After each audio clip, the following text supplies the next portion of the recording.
Hey, and welcome to the Meditations and Musings podcast. I'm Elena Lipson. I'm a mama, I'm a wife, and I'm the founder of the Divine Self-Care Circle membership and the Virtual Retreat Academy. I don't believe that you have to sacrifice your body, your health, or your family in order to create true abundance and prosperity. I believe in living based on the divine feminine metrics of success, and these include pleasure, play, ease, grace, and a slower pace. Each week, I'll bring you 1 to 2 new episodes. One of these will be a guided meditation that you don't have to do on the meditation pillow, and the other will be a conversation to help you access your inner wisdom, to ignite abundance, and inspire others to do the same. I invite you to join me on this journey back to the magic of a divinely aligned and well cared for you. And now, join me for today's episode. Hello, and welcome back to the Meditations and Musings podcast. Today, we are talking about why you should stop asking for advice. And you might be thinking, like, well, what does that mean? Does that mean I never ask anyone else for what they think? Or do I just not trust other people? And I just want to clarify several things for you today. And to invite you to open up to the awareness and reflection that every single one of us, you and me and your parents, your friends, your clients, your kids, every single human being on this planet has their own personal experience. Yes, we are a collective. Yes, we all share lots of experiences. Yes, we have a ton to learn from each other. I mean, you're listening to my voice right now. So you're listening to a podcast with me talking, and you're taking in information that I'm giving you. However, the way I've always worked with my clients, with the women in my circle, and with you is this way. I believe 1,000,000% that you have everything that you need within you, that you have the answers for yourself, and that you are the first and last decision point in your life. What does that mean? When you have a decision to make, a choice to make, a shift in your life, anything, even like what you want to eat for lunch, every question in your life has an answer that is most served by you trusting yourself. Now, this does not mean that we never ask for opinions. It doesn't mean we never seek mentorship. It doesn't mean that we never seek other experts who are amazing at what they do for insights. However, the first and last decision points are yours. So let's go into the first decision point. Before you go out and ask someone else for their advice or their opinion or anything else, it is crucial that you take a beat, whether it's a moment or an hour or a day, to tap in to your own perspective, your own position.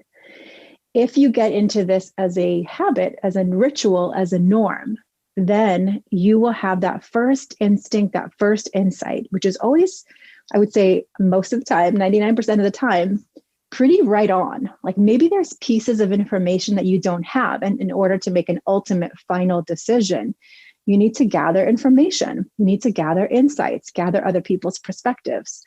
But that last decision point is still yours, right? Which means that no one else is to blame. No one else has the right to tell you what that last decision point is.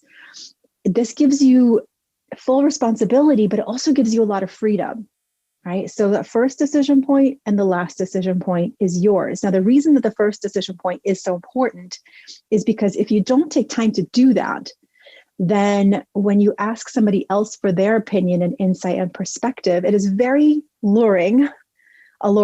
It is very likely that you would take theirs on in some way. You would be influenced to a higher degree than you want to be because you haven't really taken time to get clear. And it doesn't mean that first decision point doesn't mean that you're 100% fully clear on what you want to do or think or say or have. It just means that you are like, you formed your own starting point, right? So that when someone else gives you their insight, you have something to bounce off of, like, oh yeah, that does sound right. Or no, that actually doesn't sound right. And here's why, right? You're less likely to be hyper influenced by other people. Why is this important? The reason that I teach this first and last decision anchor point is because when you ask advice before you've had time to listen and contemplate, like I just said, right? You are basically leaving yourself open to a path of regret and resentment, right? Because even if you choose to ask a trusted mentor or friend or a partner, if you end on your own choice, you have the responsibility, and you can then shift and change things quickly if you need to, if they're working or not. But if you make a decision based on what somebody else told you and then it doesn't work out for you, there is a chance that you will have not honored yourself. So learning your own decision-making style and process is really, really important. So when I say first and last decision point, it gives you a frame of reference. But what you do in between that first and last decision point is going to be critically unique to you, right?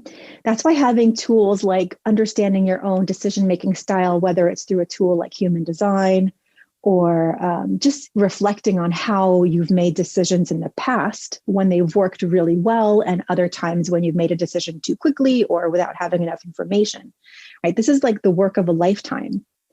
You're always going to be learning and growing, but when you take time to get to know your own decision-making style, it's going to give you so much freedom in being A, patient with yourself, B, trusting that you do have the answers for yourself, and C, course correcting when you've gone in a way that isn't working as you thought, right? Because we're all going to learn and grow and get things wrong. So for example, a lot of times I have clients who are interested in starting an online business or growing an online business, or maybe they've been in the online business before, and now they're wanting to either make a change or decide whether they want to hire a mentor or take a new course, things like that. It's like this really critical decision point in their own mind, right? And maybe you're facing a decision like that as well.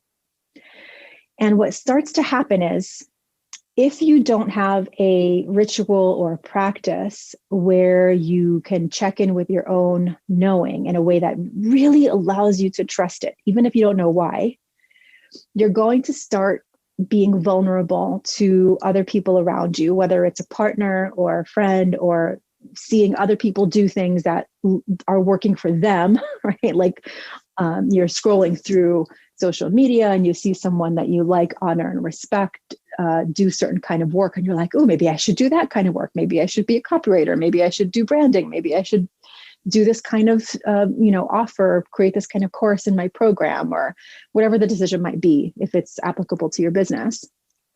And you start making that decision from a place of like panicky energy, where you are just wanting to feel the relief of being out of the question.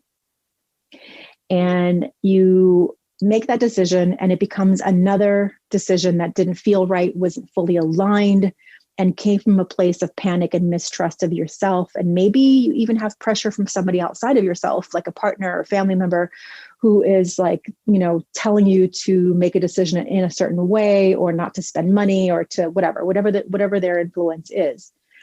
And that's totally normal, right? Like, because nobody else knows you the way that you do. They might see things about you that you don't see about yourself. So it's very important to get like used to taking it, sort of that critical feedback. If you have a trusted person, that's why mentoring and coaching can be so powerful, because sometimes that mentor or coach can see something or ask you the right question that allows you to tune back into your own knowing, right? So when you are asking for advice, it is critical and I mean, the title of this episode is Stop Asking for Advice. So I get, you get the sense of what I would tell you, right? Like, you don't need me to tell you. You don't need anyone else to tell you. In fact, I just got off a client call this morning. And when we started the call, the way I start all of my coaching calls is, and this is a new client. So I kind of gave her this, framework of, I am not here to tell you what to do. I'm not here to give you the 10 steps to do the right thing. I am here to help you access your own intuition, and here's how we're going to do it. And then I take them through a series of exercises to give them the tools. I give my clients the tools to be able to tap into their own intuitive knowing. And it was really powerful because at the end of the session, she was extremely lit up in this idea that she's like, I can't believe I was able to get, the answers for myself so quickly.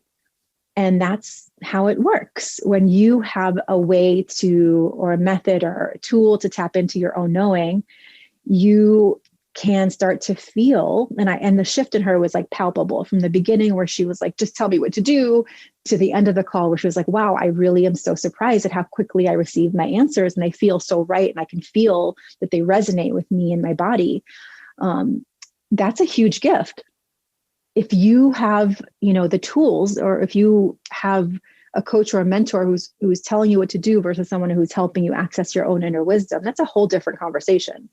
Like, I've been with coaches who just sort of tell me what they think I should do. And I remember feeling like, oh, it's just like, no, I don't want to do that. But there were times where it was really early on in my coaching career, and I was like, oh, okay, I'll try that. Sure, I'll try that. And it never quite felt 100% right. And I had to learn that the hard way, versus having mentors who taught me how to go into my own inner knowing and how to keep coming back to it, right? And this is like the inner work that is so crucial to do. It's the only way that we can start to have confidence in our own pace, in our own style of decision making. Like, for me, I do love human design. Actually, I think I've dipped maybe 2 toes into it, right? So I know I can definitely coach clients around some aspects of it, but I'm not a human design expert by any means. I'm really curious about it for myself more than anything. And here's the cool thing, because I'm so intuitive, because I've been so intuitive since I was really young, and I know myself really, really well. Yes, I've made mistakes and I have regrets and things that I've done that I was like, oh my gosh, why did I do that? And I've learned that those times that I made decisions or quote unquote mistakes, which aren't really mistakes because they're always something I've learned from. It's when I was too quick. I went down to this place of feeling like I had to make a decision, or I didn't even have enough information, but I felt like the intuitive part of me wanted to make a decision quickly. Which really wasn't my intuitive part. If I'm really being honest with myself, it was more like reactive versus intuitive. And so what I learned about myself through my own process of making mistakes and getting things right is that I have 2 or maybe 3 different types of decision-making styles. And when it comes to certain topics. So for some things, I decide really quickly, like yes to this, no to that, yes to this, no to that. And that's usually with like clothing or food or, smaller decisions. I have a very quick intuitive style. When it comes to bigger decisions, like investing money, hiring a coach, choosing business decisions for my company, like things that I do within my company, those decisions I have found usually require me to be very patient with myself and to take a lot of time. A lot is, relative to me and my timeline, to take the time to gather information, to sit with all of my options, to get very clear, to perhaps have a few conversations with people that I trust and inform them of the decision-making process that I'm going through, right? Not giving them the power to, like, I wouldn't go to someone and say, here are my 3 options, which one should I do? It's not at all something I would do. I would inform the most important people in my life, like my husband or a mentor I'm working with, or whoever was relevant to the decision, like maybe whoever was invested in the outcome. Here's where I am in my decision-making process. Here's what I'm thinking. Can I speak it out loud with you? Can I process? Because I'm a verbal processor. So for me, having people to go to that I can process my decision-making process with is very, very helpful for me. This is something that I've had to learn along the way, and something that would serve you really well to get to know what your decision-making process is. This will help you to get in a place where you don't have to ask for advice, but instead you can choose to consciously and intentionally ask for reflection on your process and have someone ask you really good questions. So that's why it's so powerful to have like a mastermind, or to have a coach who is really good at this, or a partner who you have trained to not just give you advice, but to hold space for you to be in the questioning process. So for me, I used to be someone who I wouldn't ask for advice as sort of like as a defense mechanism, right? Because I didn't want anyone to tell me what to do. It's a very typical, for me, it's very typical for me not to want to ask people what to do. Don't tell me what to do. It's a little bit of that rebellious streak that I have.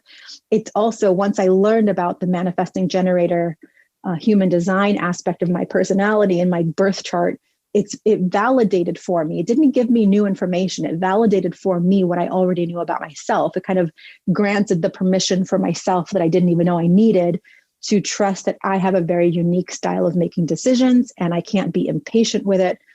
I can't push it faster than I need to. And I have to feel a full yes in my body. Like I have a very sacral center, full body yes in my body. When I have that yes, I don't need to talk myself into it. It's just a very clear yes. I might still have a little fear around it, which is normal in taking leaps and making, risky decisions and investments. But you sort of get used to that feeling in your body of knowing that, wow, I'm getting this feeling because I'm excited, but I'm also a little scared, but I can feel the big yes in my body. So I've learned that I was right on, and instinctually, I knew that I didn't need to ask anyone for advice. And I just needed to trust my own decision-making style, right? And you don't have to do human design to get to this. It's really about what I'm going to ask you to do for yourself is to start noticing. Either take time to look back and reflect on times where you've made decisions that worked really well for you, and you were like, that was an amazing decision, or where you were more like, what was I thinking? How did I say yes to that so quickly when I really meant no, right? So you're have a little bit of that self-betrayal piece happening, which can happen. So what I want to invite you to notice, either take time to look back and reflect on really powerful hell yes decisions you made and what were you feeling at that time, and then times where you sort of were influenced unnecessarily by opinions that you asked for. And now in the present moment, which is where we have power, is to start noticing how you make decisions on the small things as well as the big things, because they both matter. The smaller decisions give you confidence in quickly navigating through things. And to be honest, the more you get practiced in this, like when you become, especially around your business or around your family, the more you can trust and really feel rooted in your decision-making, they're going to take you a lot less time.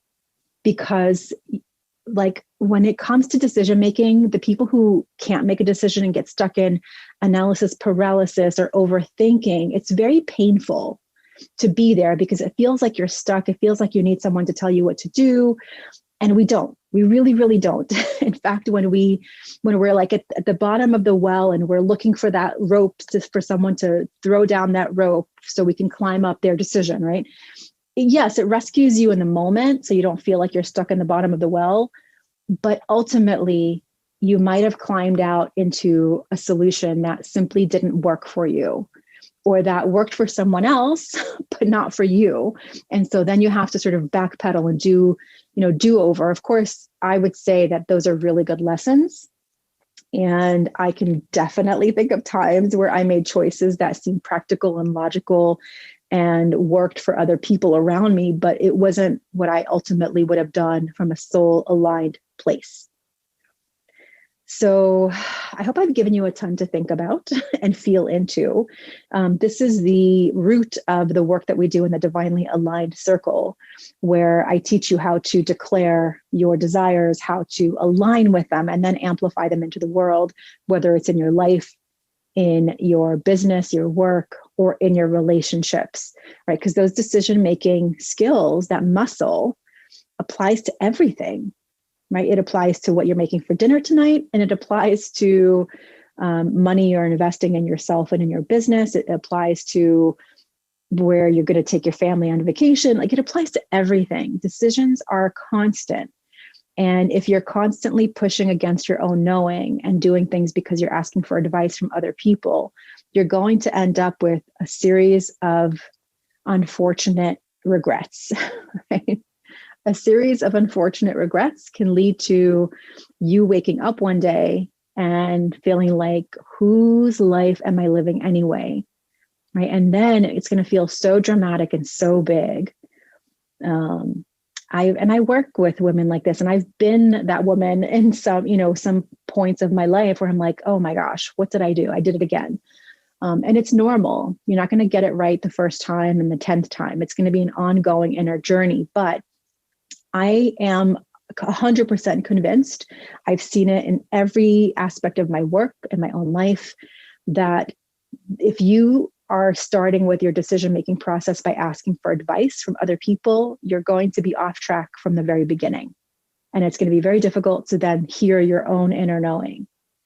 So starting with your own inner knowing as your first decision point, and ending with your inner knowing as your last decision point, will help you to live a life that is aligned with your truth, right? And this does not mean you never ask for help. It doesn't mean you don't get support. It doesn't mean that you don't have mentors and trusted people in your life that tell you the truth when you need to hear it. All those things are amazing.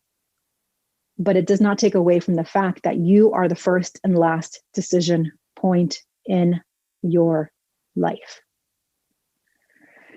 All right, that is the word for you today. If you want support and community around learning to trust yourself so deeply that you don't ever question your own inner knowing, right? I mean, does it mean that like you become, a jerk to everyone else, right? It doesn't. It means that you become so empowered and stand tall and rooted in your own knowing that you start to inspire people around you to feel the same way about themselves. And then you have two empowered people coming together, and you can have a good time instead of feeling like you have to fix each other or mend each other in some way. It's a very different relationship. Okay. As always, if you have any questions, please find me on Instagram, and you can DM me there, Elena_Lipson. If you'd like ongoing community and support and sisterhood, I invite you into the Divinely Aligned Circle, and you can find that link in my Instagram bio or in the show notes. You can learn all about the amazing content, the community, and what we can help you do, which is trust yourself more than other people's opinions, which leads to a life of alignment, of inner worth, inner wealth, and inner grace. If you've received some insight and realizations from this episode, I would love it if you could share it, write a review, and send it as a text message. Just to, if you just go to the podcast and click those little 3 dots and click share, you can send it directly via text message to 1 or 2 friends.